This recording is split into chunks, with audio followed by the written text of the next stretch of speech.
આજે આપણે બનાવીશું બહુ ઓછા ઇન્ગ્રેડિયન્ટનો ઉપયોગ કરીને ખૂબ જ સ્વાદિષ્ટ અને વિટામિનથી ભરપૂર એવા પરાઠાની રેસીપી સાથે એક સ્પેશિયલ ચટણી પણ બનાવીશું જેમાં ખૂબ જ ઓછા ઇન્ગ્રેડિયન્ટની જરૂર પડે છે પણ ટેસ્ટમાં નંબર 1 બને છે. તો ચાલો રેસીપી શરૂ કરીએ.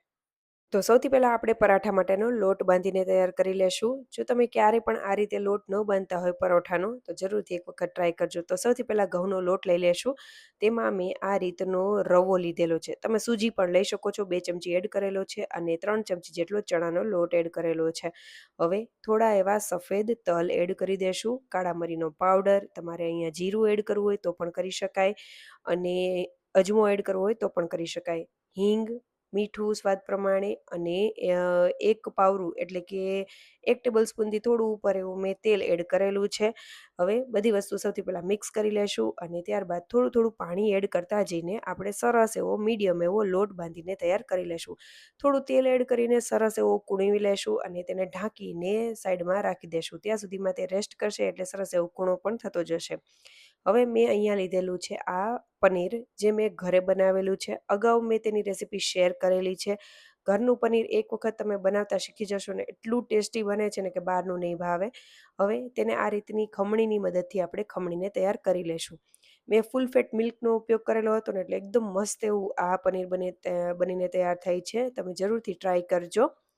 તમને મારી ચેનલ પર મળી જશે આ વિડીયો. હવે તેને સાઈડમાં રાખી દેશું. મેં અહીંયા આ રીતે આખું જે 1 લીટર દૂધમાંથી બનાવેલું હતું ને પનીર એ લીધેલું હતું અને બધું જ ખમણી લીધેલું છે. હવે મેં એક ડુંગળીને બારીક ચોપ કરી લીધેલી છે, સાથે ધાણા ભાજી અને દાંડલીને ખાસ રાખવી. સ્વાદ પ્રમાણે મીઠું એડ કરી દઈશું પનીરમાં. આ બધી વસ્તુ એડ કરીને કાળા મરી, આ 4 વસ્તુ જ આપણે એડ કરીશું. ખૂબ જ સ્વાદિષ્ટ એવું તો પણ બનશે. જરૂરથી આ રીતે ટ્રાય કરજો. હવે બધી વસ્તુ મિક્સ થઈ જાય એટલે સાઈડમાં રાખી દઈશું અને એક મિક્સર જાર લઈ લઈશું. દાંડલી સાથે જ આપણે ધાણા ભાજીને આમાં એડ કરી દઈશું અને જે દાંડલી અગાઉ આપણે બારીક ચોપ કરેલી ને ધાણા ભાજી ત્યારે રાખેલી હતી એ પણ આમાં એડ કરી દઈશું. તીખાસ પ્રમાણે મરચું એડ કરવાનું છે એટલે તમને જેટલી ફાવતી હોય એટલી એડ કરવી અને થોડી તીખી એવી ચટણી હશે ને તો વધારે મજા આવશે. તો મેં અહીંયા તીખા 2 મરચાંમાં એડ કરેલા છે અને 4 થી 5 કળી લસણની એડ કરેલી છે. સ્વાદ પ્રમાણે મીઠું અને બરફના ટુકડા એડ કરીશું. થોડું એવું જ લીંબુ એડ કરીશું. અહીંયા બહુ વધારે ખટાશની જરૂર નથી. હવે આ બધી વસ્તુને સરસ એવી પીસી લેશું. બને ત્યાં સુધી અધકચરી રાખવી. જો મરચાં સરખા ન પીસાય તો તમે ફાઇન કરજો અને બને તો આ વસ્તુ ખરલ અથવા તો ખાણી દસ્તો હોય ને તમારી પાસે ટાઈમ હોય તો એમાં જ બનાવજો. આ ચટણી બહુ જ સરસ એવી લાગશે.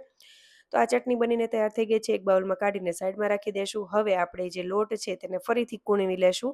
આ રીતે મસળી લેશું અને પનીરનું સ્ટફિંગ ને બધું સાઈડમાં રાખી દેશું. એક લુઓ લઈ લેશું અને તેમાંથી આપણે થોડીક મીડિયમ સાઇઝની રોટલી આ રીતે વણીને તૈયાર કરી લેશું.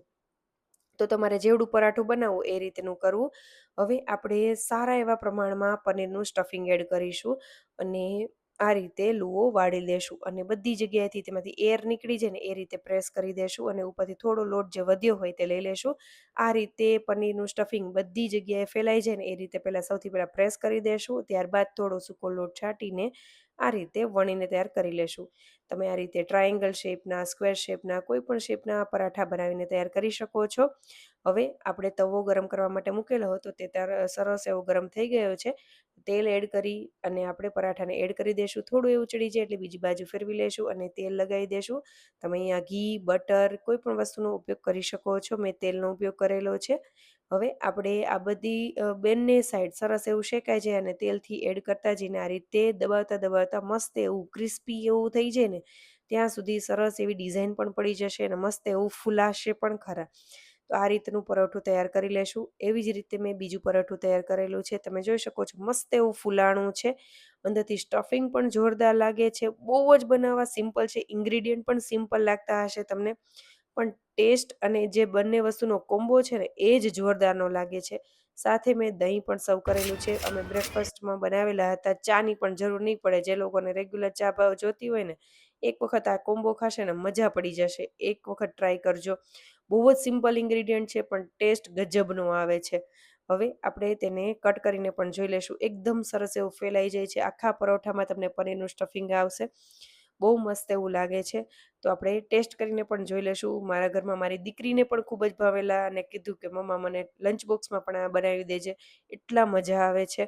તો જરૂરથી રેસીપી ટ્રાય કરજો ને, અને રેસીપી સારી લાગે તો લાઈક, શેર અને સબસ્ક્રાઈબ કરવાનું ભૂલતા નહીં. મમ્મા જોરદાર હો. મેં આ બીજું પરોઠું ફિનિશ કર્યું. Very good.